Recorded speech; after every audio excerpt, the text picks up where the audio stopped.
Hi, I'm Dr. Sherman Silber from the Infertility Center of St. Louis at St. Luke's Hospital in St. Louis, Missouri. And I wish I could have been here in person for this fantastic cryopreservation conference in Valencia. I was going to be there when it was originally scheduled, but air traffic, as you know, made it delayed, and I can't get to Valencia now the end of May. But I hope you'll tolerate me because I'd like to at least be able to give my lecture via video.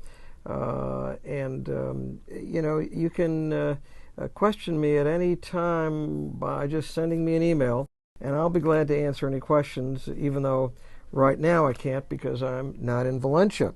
So at any rate, we'll start out with the first slide.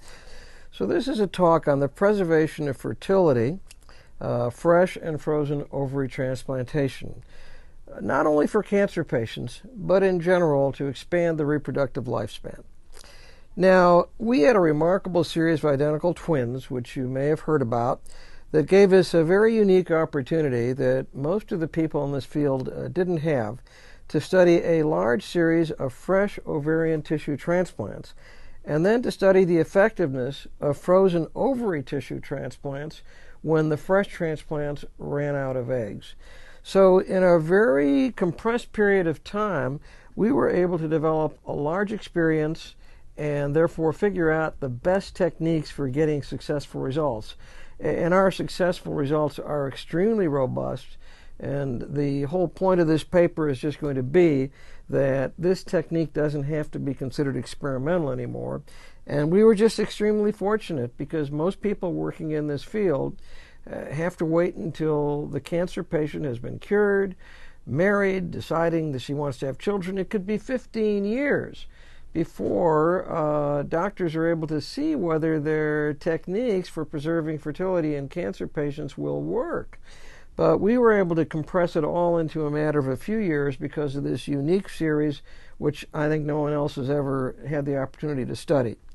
So first place, we reported in the New England Journal of Medicine the cortical grafting technique for our first ovary transplant between identical twins, a unique series of 10 identical twins, one of whom had premature ovarian failure and the other who had normal ovarian function and indeed already had children.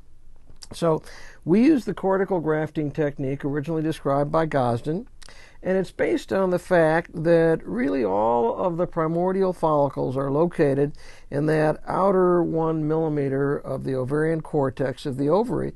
And so therefore you can just slice off the outer cortex or throw away the medulla, and you have what is essentially like a skin graft, which you can really graft anywhere in the body. That was the principle of it. It was shown to work in sheep and a variety of experimental animals over a 40-year period of study. So we felt safe in applying this to humans, and the first such case was Melanie and Stephanie. This is case number 1.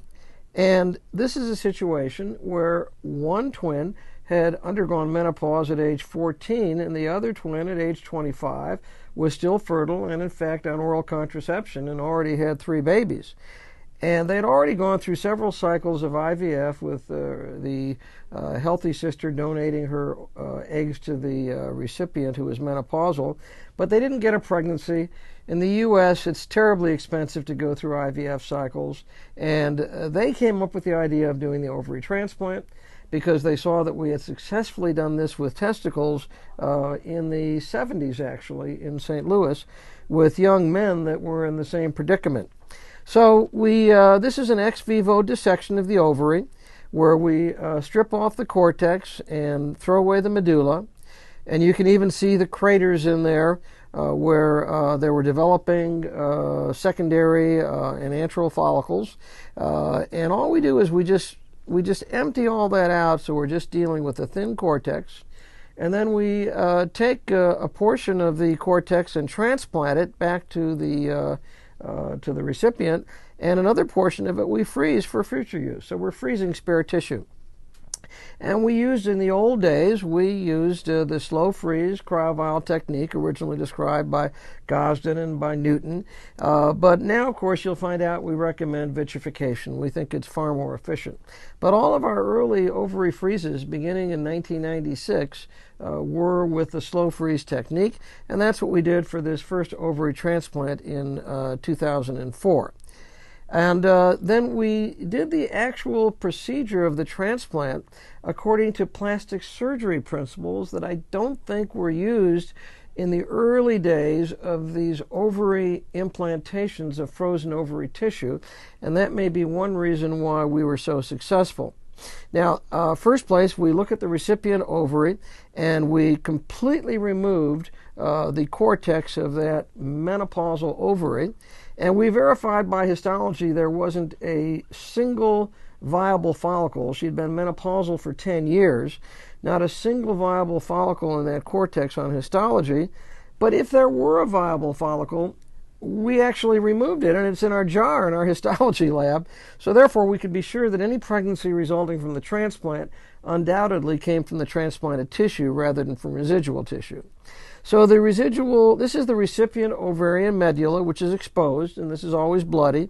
We meticulously stop the bleeders with continuous irrigation with pulsatile heparinized saline and microbipolar forceps.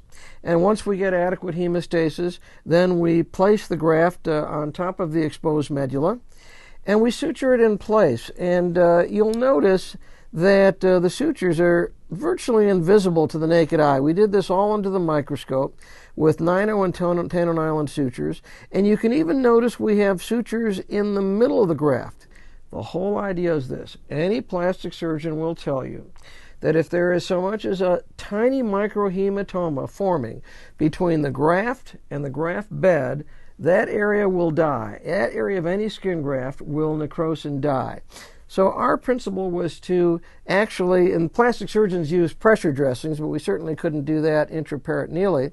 So we made sure with these tiny microscopic stitches that were harmless, didn't cause adhesions, that we would have absolute complete approximation of the graft to the graft bed, so we'd get no intervening microhematoma. And I think that's one of the reasons we have such high success, whereas some of the early days success was poor.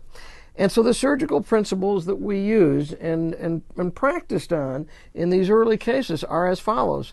First, make the ovarian cortical slice very thin. If you can, make it less than 1 millimeter. That's for rapid revascularization. Second point, pinpoint hemostasis of the graft bed. Third point, avoid microhematoma under the graft with pressure stitches of 9-0 and 10-0 nylon. Fourth point, irrigation with heparinized saline to avoid adhesions. And final point, the proper graft bed with angiogenesis factors. So we think it's better to do an orthotopic transplant than a heterotopic transplant. So we think in the early days this looked like experimental and low-yield surgery, basically because these plastic surgery principles were not followed. And I think if you follow these principles, you'll find that this is not an experimental, but rather a very robust procedure. We make the graft extremely thin. I want to emphasize that. And we don't consider this microsurgery to be devastating. This is the first morning post-op, and that first patient drove home 1,000 miles from St. Louis to Alabama. So it's really an outpatient procedure. We don't recommend doing the transplant with a laparoscope. I know people are going to be horrified by that. But you really want to get good microsurgical stitches in there properly. And for that, you need a microscope, and you can do it through a very, very tiny mini laparotomy incision. So she got pregnant spontaneously, lo and behold, after her first menstrual cycle. No infertility treatment, no IVF, just standard spontaneous pregnancy. Delivered a normal little baby girl. And then she ran out of eggs after a little more than 3 years and became menopausal again. And so we then transplanted back frozen tissue. And this is tissue that had been frozen with the slow freeze technique, which we no longer advocate. And here you can see she's holding her 3-year-old from the fresh ovary transplant, and she is pregnant from the frozen ovary transplant. So this one picture, I think, tells the whole story, that frozen transplantation is as good as fresh if you do it right, and it's a very, very robust procedure that should be offered to all women who need to expand their reproductive life cycle or put off pregnancy because of cancer or other issues. So this is the second identical twin case, 38 years old, and this ovary at age 43 is still functioning. And in fact, she has two babies, not from frozen, but just from the original fresh transplant. She got pregnant at 38, got pregnant at 42, and she is still menstruating and ovulating, and now she wants to use at least barrier method of birth control because she thinks two babies are enough. So this is the first case of really two babies from one transplant, and this occurred long before the report that came from Denmark, actually, of two babies from one transplant. Now, this is case number 3. Note that in this case, the recipient had no fallopian tubes nor ovaries, but she still has a functioning ovary at more than 4 years, and they're pregnant but required IVF because of the absence of fallopian tubes. And in fact, there they are, 4.5 years post-transplant, 5 weeks pregnant with IVF. There is a healthy-looking twin pregnancy from this third ovary transplant case. Fourth ovary transplant case, similar story. There, the recipient and the donor are with her baby boy. This is case number 7, and in this case, Amy here did become pregnant spontaneously, but miscarried. Her ovary stopped working, and then we did a frozen ovary transplant on her, and we're awaiting those results.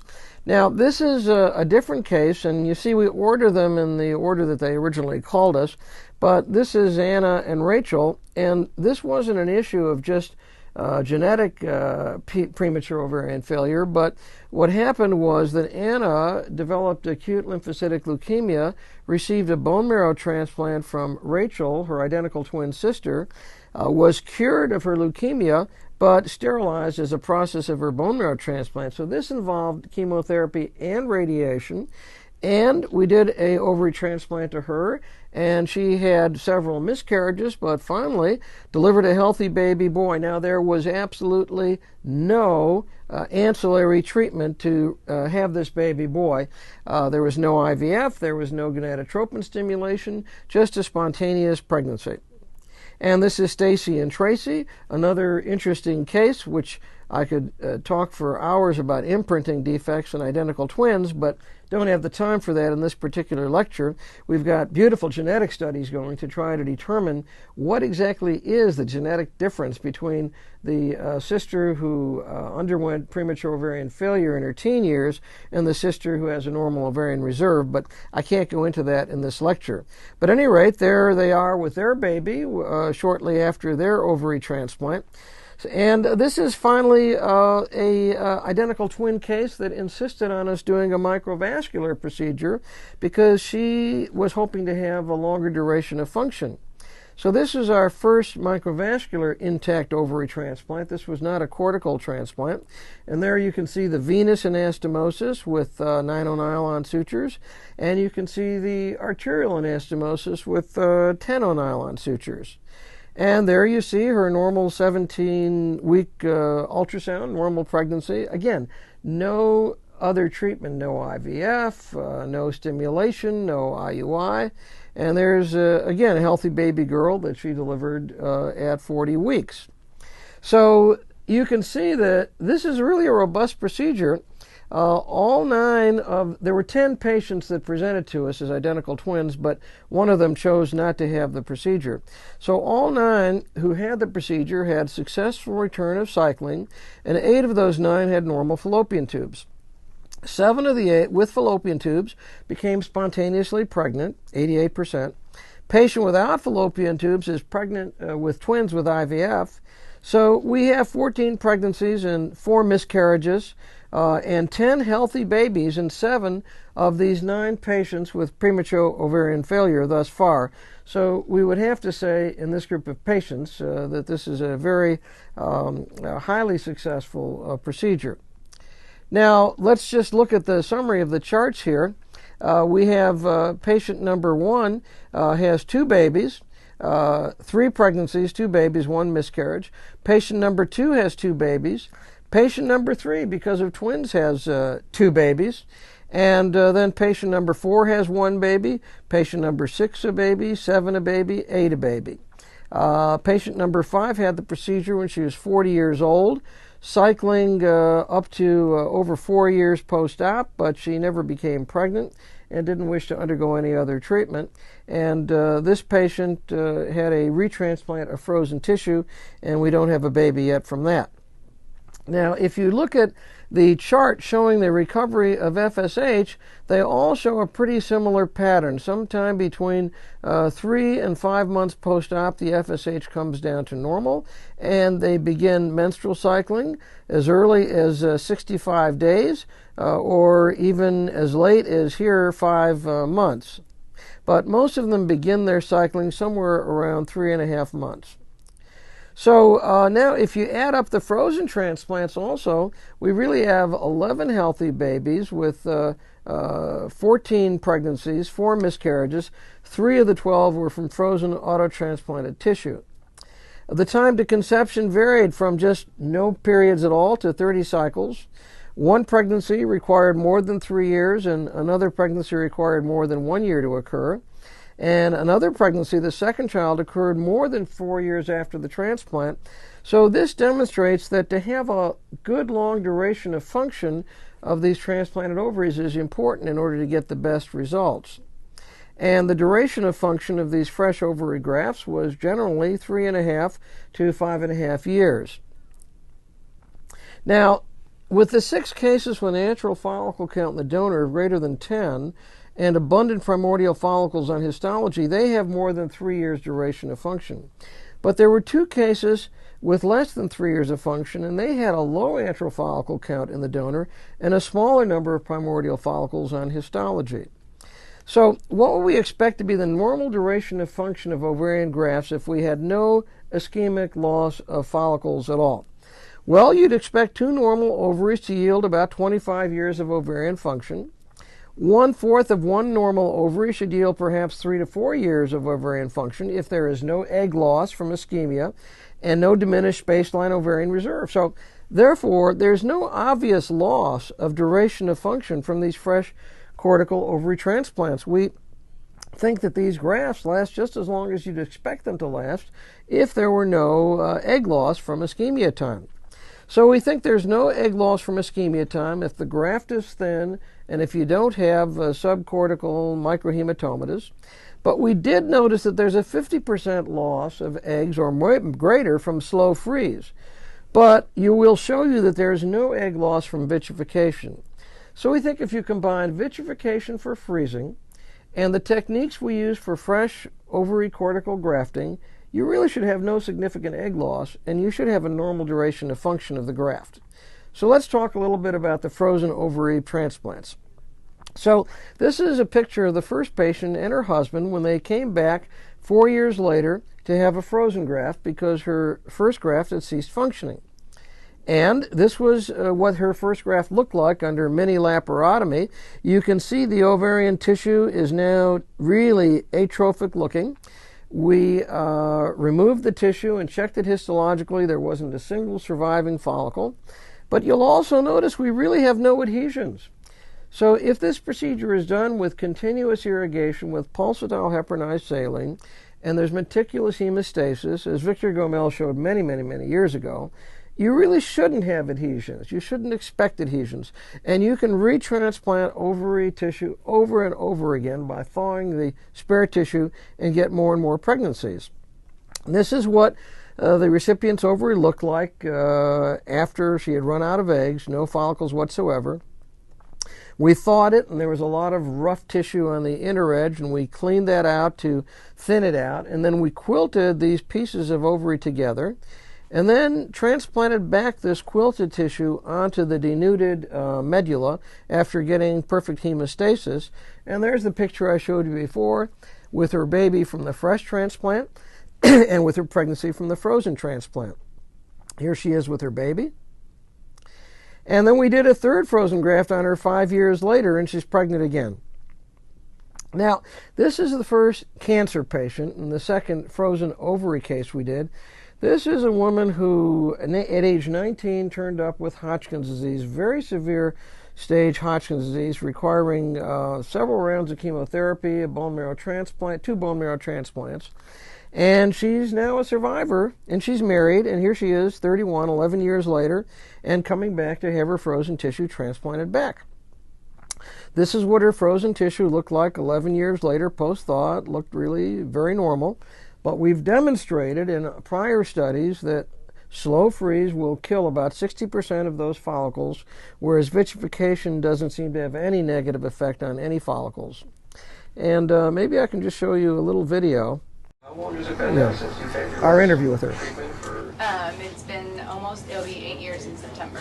So you went through a lot of recurrences, didn't you? Yeah, I was originally diagnosed in 97, so I went through 6 months of chemo, was in remission for 2 months, then it came back, and then I did... Okay, so here's a woman that really went through a lot of... I mean, it was a terrible case, and she didn't know she'd be cured, but luckily, with modern oncology, she is cured, and now we're transplanting the tissue back with her oncologist's permission because none of the tissue showed any evidence of Hodgkin's disease in the tissue.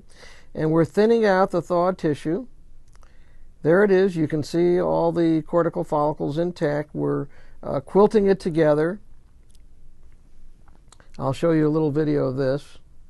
Here you can just see how we're quilting together with nylon sutures the different pieces of ovarian tissue before doing the actual transplant. And there's the finished quilting. And there we are transplanting it back after we've removed her dead cortex. And by the way, her uterus was relatively small because remember, she had gone through bone marrow transplant and radiation, so we weren't quite sure how well her uterus would do, although on ultrasound the uterine lining looked quite good. And there's the completed transplant of her tissue, 12 from tissue frozen 12 years earlier. And there's her viable intrauterine pregnancy at 20 weeks, and she delivered a healthy baby. Now, if we summarize it all together, you can see from the first 10 healthy pregnancies from 9 ovary transplantations, we have an equal spread of boys and girls, and we have a frozen transfer here and a frozen transfer there. So there doesn't seem to be any difference in results or success with frozen versus fresh. 12 transplants in 10 women, 9 fresh, 3 frozen, 10 women pregnant, 14 pregnancies, 12 with fresh tissue, 2 with frozen, 11 healthy babies. 1 had a low birth weight, and that was from the Korean twins you saw who had had a bone marrow transplant, but the baby is a normal boy doing quite well. So if we add up all the successes, it would at first look like success rate's poor. I mean, there are 16 babies. I think now we have 2 more from Spain and 2 more from France, which brings it up to 18. But the point is, at this time, we had 11 babies from St. Louis and 5 babies from elsewhere. The reason for this disparity is that we had the good fortune of having this monozygotic twin population, this series, which amazingly allowed us to work all this out in a short period of time, whereas those working with cancer patients might have had to wait 10 to 15 years before the opportunity came up to transplant frozen tissue back. But certainly more than half of the babies from ovarian transplantation come from St. Louis. But I'd like to say that our experience shows that despite the scattered, few and far between case reports, this is a very robust procedure with a high success rate. But now I'm going to give you my argument for why I think from now on the tissue should be frozen by vitrification, a technique developed by Dr. Nori Kagawa and Dr. Masa Kuiyama in Tokyo, Japan. There is a profound loss of eggs from ovarian cryopreservation and transplantation using slow freezing. We all know that. But now we've demonstrated, contrary to what David Baird had thought and written and actually kind of ridiculed me about, I guess he must be sorry now that he's ridiculed me about it, but what we found is that there really isn't a significant loss of eggs from the ischemia time from transplantation, as we've shown with our fresh transplants. So the question that Dr. Kuyama and Dr. Kagawa asked, can we use an improved freezing protocol to give results that are similar to those in fresh grafts? And indeed we can. So it's a simple little apparatus you can get from Kitazato in Japan called cryotissue, and it's like a microtome. And we can slice a much, much thinner piece of cortex this way than with the old crude hand-cut method that Dr. Gosden and I were originally using. So you can slice a piece of tissue that is reliably 3/4 of a millimeter in thickness, so thin that it's completely translucent, and it's much more successful in getting thin tissue than doing it by hand the way I used to. And then you equilibrate this first in 7.5% ethylene glycol, 7.5% DMSO, with 20% synthetic serum substitute for 25 minutes. And then you must have your second equilibration in vitrification media that is much more dense than we would use for eggs or for embryos. 20% ethylene glycol, 20% DMSO, and 0.5 molar sucrose. In other words, 40% cryoprotectant. This is really, really, really dense. And then you wait for the tissue to sink to the bottom of the test tube, which usually occurs in about 15 minutes, but you have to be sure that this very dense tissue is completely absorbed, very dense media has been completely absorbed in the tissue. Then it's placed on a metal strip and submerged directly into liquid nitrogen. You can see this is how we wait for the tissue. At first it floats on this very dense cryoprotective media, and by the time it's gone to the bottom, then it's fully absorbed.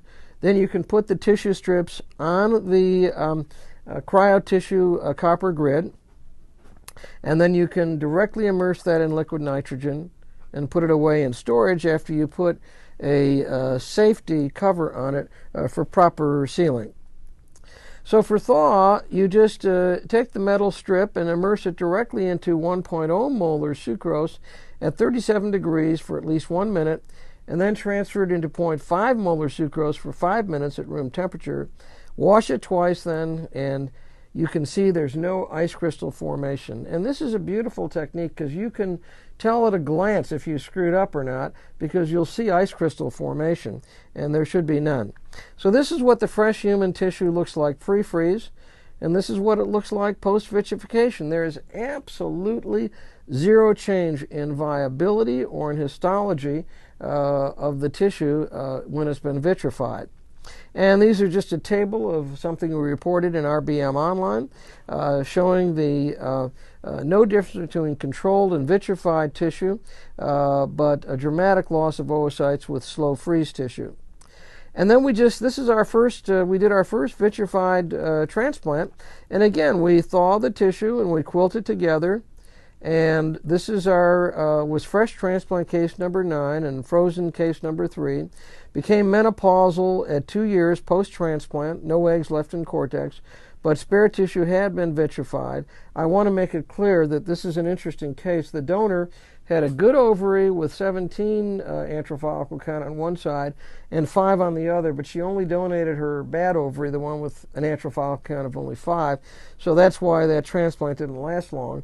But we do have good quality vitrified tissue, and the good news, well, I just want to show you there's no reaction from the nylon sutures that were placed for this graft. This is a histologic view of those sutures of the first graft, and you can see there's just no adhesions or reaction.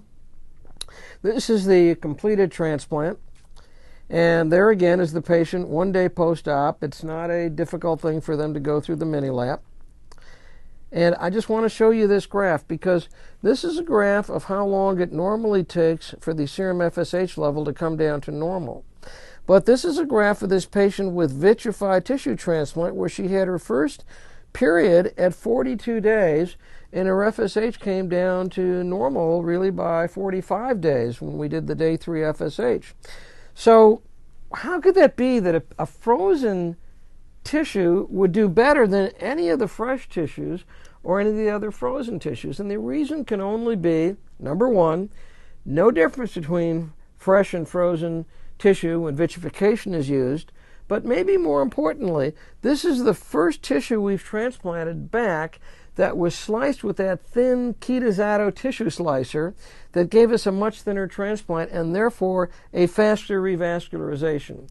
So with a faster revascularization, I think we lost none of the secondary follicles that were in the process of developing, and so we got almost instant recovery of ovarian function. Well, what's the benefit of that? Well, one is we can expect vitrified tissue to last longer, but number two is if we're really preserving the secondary follicles so well with vitrification methods, that means that for leukemia patients who can't have a transplant, we have follicles frozen in their tissue that are much more capable of being in vitro matured than the primordial follicles, which is all you have left from slow freeze. So therefore, there are several reasons why vitrification is crucial. One is if you're going to transplant the tissue back, then you will really get a longer duration of function and better function. But number two may be more important. If it's a leukemia patient for whom you're not going to want to transplant the tissue back, you have a much better opportunity of successful in vitro maturation because you haven't destroyed the secondary follicles.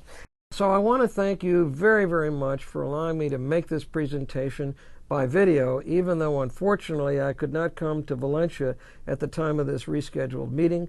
I hope you have a wonderful conference. It should be great.